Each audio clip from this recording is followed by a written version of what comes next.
I've said it before, I said, what I've learned gave me the permission to do carnivore. And once I had that clear in my mind, I was good to go. Hi, Vic, the Nomad Carnivore here. Taking a little walk, thought you might come with me. And I wanted to talk about being a nomad carnivore, because to me there's nothing more important than travel. Now, I know that for a lot of people travel is something they do sporadically whenever they have the opportunity, a vacation, something like that. And for others it can be a way of life. Now, I'm very fortunate that I'm getting to the part of my life where travel can be almost a constant thing, and we really do enjoy it. And so whether that's your situation, or maybe you're trying to steal a week here, a week there, and frankly, it doesn't have to be just beautiful, foreign, exotic destinations. I mean, to me, you can do the travel thing, you can do that anywhere. In fact, currently we are in the United States, we're traveling domestically, and we're traveling by car, and I spoke in another video a little bit why that can be pretty important as a way for you to be more in control of the food you're eating and maintaining that carnivore lifestyle. But whether you're traveling from city to city, domestically, whether you're traveling internationally, you don't have to feel like, well, I guess I have to be lax with my carnivore diet or my carnivore lifestyle. I know a lot of people don't like the diet word. I don't really like it either. I use it, but I understand that the diet word has the connotation that this is something you're doing on a very maybe short-term basis. It's solving a problem. You're dieting because the wedding's coming up and you want to fit into the clothes, or you're dieting because vacation's coming and you want to look good in a swimsuit. That diet word, I think, has that connotation that it is something you do just in the short term, hoping that you'll achieve a result, and then you'll go back to your previous way of eating. And I don't think the carnivore lifestyle can be further from that, because it is truly a lifestyle. So forgive me if I do occasionally use that diet word. I may use it, but I don't think of it that way. I think of it as a lifestyle. And I think of carnivore as something that has been extremely important to me. I know that some of you know I've been, over a lifetime, dealing with autoimmune issues, was dealing with severe palmoplantar psoriasis, so psoriasis on hands and feet, and that was just something I learned to deal with. I haven't been someone who likes the idea of taking a lot of medications. I don't want to slather my body with cortisone creams and other very toxic chemical creams. I don't want to take a biologic, as some people do, and I know some people have no choice. I mean, if your situation is such that that's the only thing that can give you relief, only thing that can kind of bring you back to normalcy, I know you'll do what you feel is best, so I'm not judging that. I'm just saying in my personal situation, I've wanted to avoid that. And so that probably meant that for many of those years, I did suffer with fissures in the skin of the hands and feet, and painful things there, and unsightliness. And maybe I could have had some relief had I been more open to some of the medications, but I really didn't want to go that route. So I kept thinking that there was going to be some way to fix it. And I really wasn't necessarily keying it into the food I was eating. I was more of the opinion that it was probably chemical exposures in my life, whether it be copy toner or other things in the air, other things you come in contact with. That was kind of where I was going with it, thinking that it was probably some kind of chemical exposure. And I'm not so sure that doesn't have relevance. I'm pretty sure it probably does. But then I started to hear more about diet. And I know some of you also know that I'm really indebted, I think, to Dr. John Pagano. Dr. John Pagano was a chiropractor, now deceased, and he wrote a great book, Healing Psoriasis. I read that book, I believe, back in 2014, long before I even thought about doing a carnivore diet or lifestyle. And not that Dr. Pagano necessarily fixed anything for me, because I really didn't necessarily look at his approach as something I was going to follow carefully in hopes of a result, as much as I looked at his book, Healing Psoriasis, as more of an explanation that diet could be a cause. Now, if I had been smart, maybe I would have followed that, maybe had some relief. That might have eventually led me to carnivore, because I don't think Dr. Pagano had it all quite figured out. And how a chiropractor became some type of a guru in regard to psoriasis, I have no idea, other than to say it just seems like his practice evolved in that way. But his book is fascinating because it's got a lot of case studies, there are pictures in there, and to me it was a revelation. But nothing happened back in 2014 with reading his book other than to educate me. And life is a process. It'd be great to say, you know what, you learn something, you put it into action immediately, and your life has changed immediately. There are times, I suppose that's true. But there are also times when you say, I heard something a long time ago, it stuck in my brain, it rattled around in there, I learned a bit more, had this experience, this other experience, and it led me back, I came full circle, and it suddenly made sense. And that could be a process that takes months or years. Well, that's kind of what happened with me. So there was that seed that was planted by John Pagano's book, and then other things along the way, whether it be talking about plant lectins or whether it's talking about other things. I knew that the carnivore lifestyle or diet was something that did appeal to me. And that's because I always felt, kind of instinctively, that meat was the right food. That was just part of it. I just really, really felt that meat was the right food. It was the thing that nourished me, the thing I looked forward to. Now, had I been smart enough, and none of us were, because that's not what you're taught, I could have said, I really like the meat. Why am I eating all this other stuff? Not to say that some of the other things aren't tasty. They sure are, right? But that wasn't what I looked forward to. I looked forward to the steak, all of the meat. I just loved that part of it. And there just never seemed to be enough of it to satisfy me. My body was crying out for that nutrition. And yes, I gave it that nutrition, but I didn't give it the optimal opportunity because I was also eating the other things. Well, that's where carnivore comes in. And so carnivore, I've been on the carnivore lifestyle since February of 2024.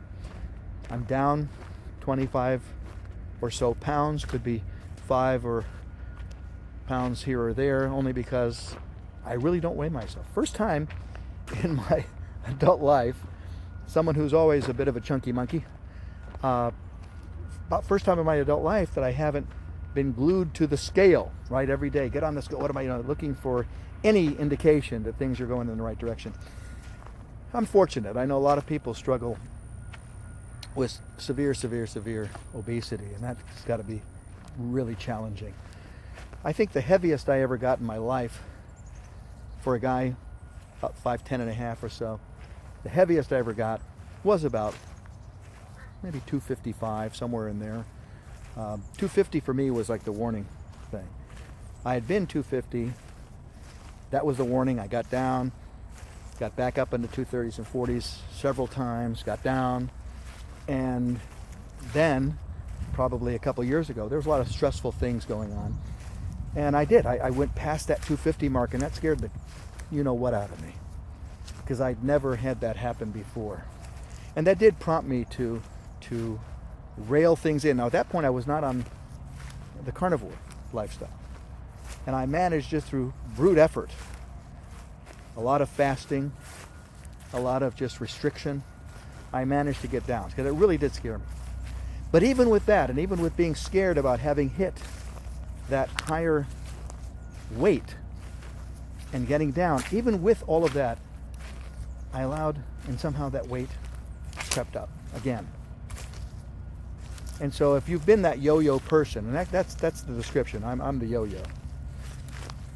Yo-yo up and down with the weight. If you've been that person, you know how frustrating it is. And you get to a point, like sometimes you'll have a successful weight loss, and you'll swear to yourself, That's it. Never again. I'm not going to allow that to happen. I know what to do now. Everything's going to be great.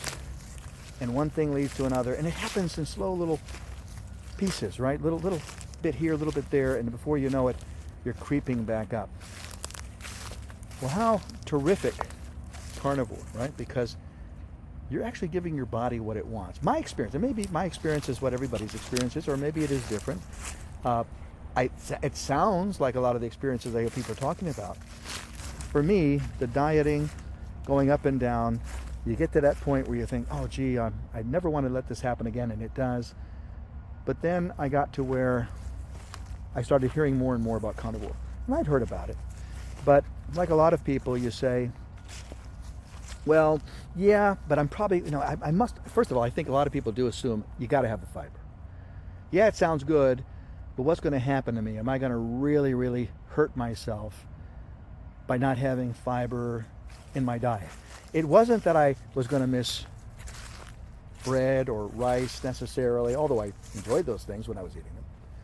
It's not that I was going to miss sweets, because thank goodness I was never a sweet eater. I tell people, look, if I had a sweet tooth, I might have hit 300-400 or more pounds. But thankfully I never had much of a sweet tooth. I mean, I've had sweets in my life, but I never looked forward to it.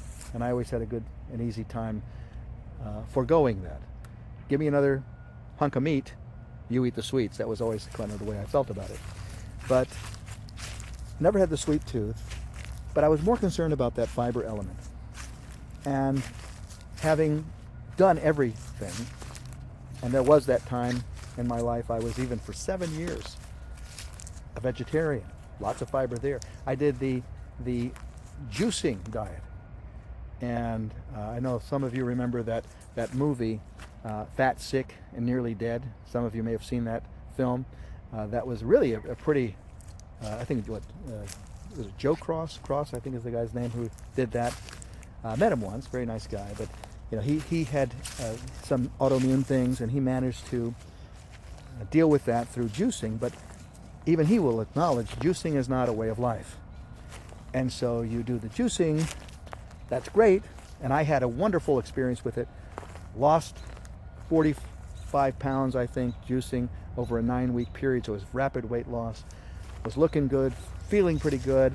I did have some relief from my autoimmune, the psoriasis on my hands. It was pretty good for a couple of weeks, 2, 3, 4 weeks, but that was toward the end of the 9-week juice fast. And you can't keep that up. You can't keep that. That's not a lifestyle.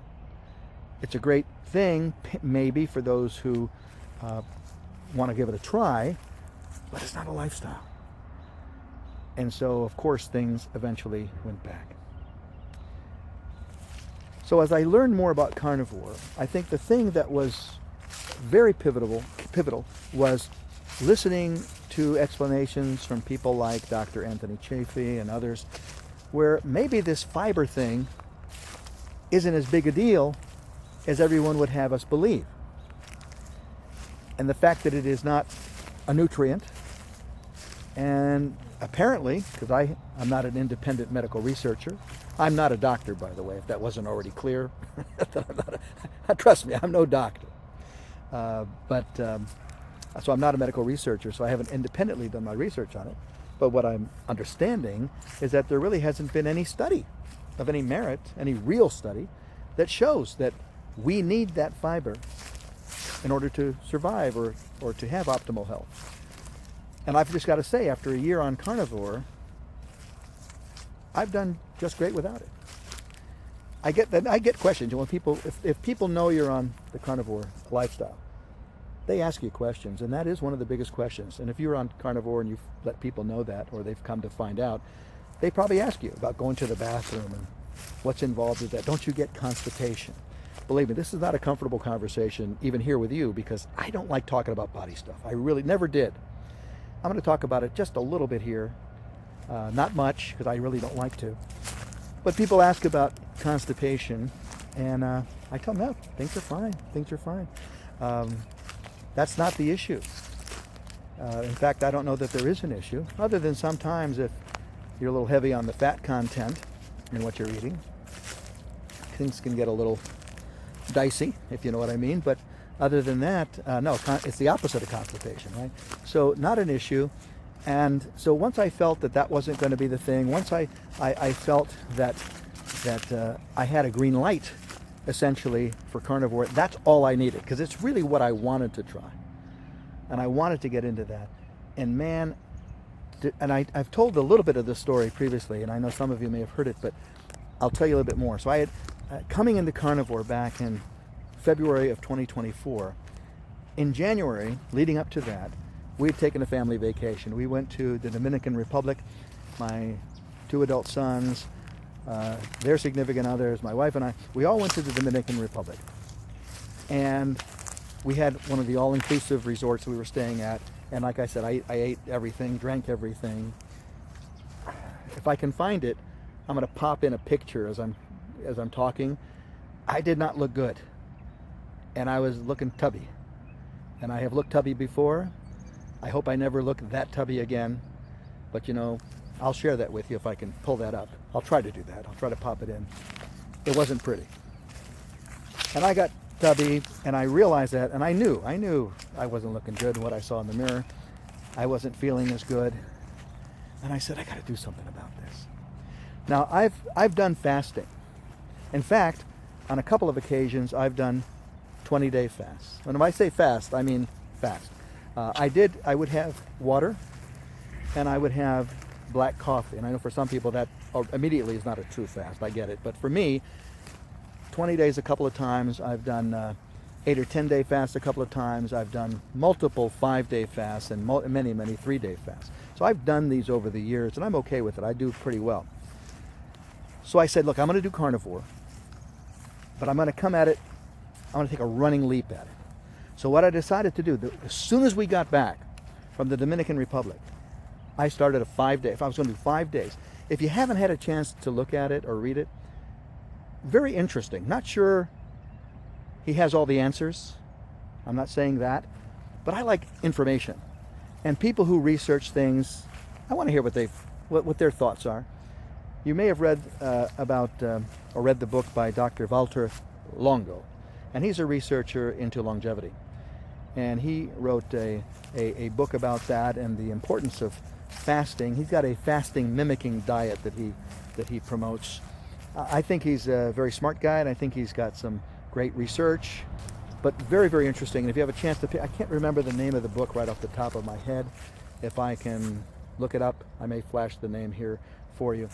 But it's worth reading. But anyway, my point is, he said, one of his propositions is that, yes, you can do those longer fasts, 8 days, 10 days, 20 days, 30 days, whatever. But he said, optimally, that 5-day fast, optimally, and you get, and I'm just summarizing my memory of the book, so I'll leave it to him to make that clearer in his writing. But as I recall, if someone was to do the 5-day fast, even the 5-day fasting mimicking diet, that it would provide to the body as good an effect as if you had done a longer fast. And he suggests that someone might consider doing multiple 5-day fasts in any year, right? You might do them every month, you might do them every couple months, maybe twice a year. So I was going to do the 5-day fast. And came back from the Dominican Republic right into the 5-day fast. Didn't even have a day off to wean into. I said, no, I'm going right into it. Did the 5 days, and then right into carnivore, and haven't looked back. Have not looked back. And I think it's the best decision I ever made.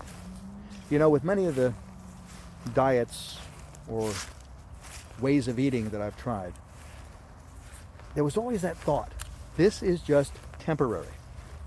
This is temporary. I'm achieving a goal.